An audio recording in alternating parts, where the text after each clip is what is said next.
1200 మంది విద్యార్థులు చనిపోయారో ఆ ఆకాంక్షను నెరవేర్చడంలో ఈ 10 సంవత్సరాలు మాత్రం అందరూ కూడా పూర్తిగా విఫలమైందని చెప్పుకోవచ్చు. తెలంగాణ పైన 7 లక్షల అప్పు, ఈరోజు ట్రాన్స్ఫార్మర్కి వెళ్ళి సూది బెజ్జాల వరకు సివిల్ సప్లై ప్రతిదీ కూడా కుదబెట్టబడే ఉంది. నిరుద్యోగం యథావిధంగా ఉంది. 2022లో జరిగినటువంటి గ్రూప్ 1 క్వశ్చన్ పేపర్ లీకేజ్ ఈ రోజు వరకు కూడా తేలలేదు.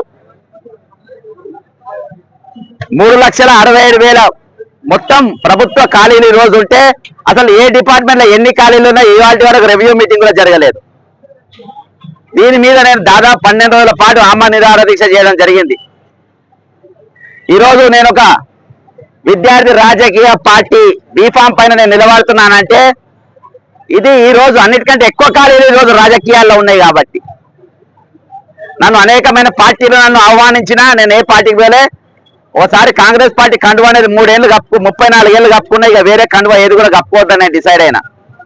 కానీ ఈరోజు విద్యార్థి రాజకీయ పార్టీకి నిలబడే కారణం ఏంటంటే ఈరోజు రాజకీయాలంటే భయపడ్డట్టుగా, రాజకీయాలంటే చాలా ఖరీదైన దాంట్లో ఒక సామాన్యుని రాజకీయాల్లో రానిచ్చే పరిస్థితి లేదు. కాబట్టి రేపు వచ్చే రోజుల్లో ఈ రాజకీయ ఖాళీలన్నీ విద్యార్థులే, నిరుద్యోగులే వాటిని మొత్తం కైవసం చేసుకోవాలనే ఉద్దేశంతో ఈరోజు విద్యార్థుల రాజకీయ పార్టీ నుండి పోటీ చేయడం జరుగుతుంది. ఈరోజు తెలంగాణ ప్రజలు, ముఖ్యంగా ఈ 4 జిల్లాల ప్రజలు ఆలోచించాల్సిన అవసరం ఉంది.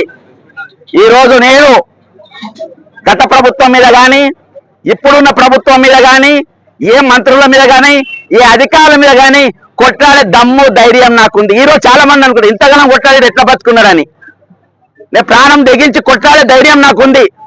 మీ ప్రాణం తెగించకుండా నీ ఓటేసే ధైర్యం మీరు తెచ్చుకోండి.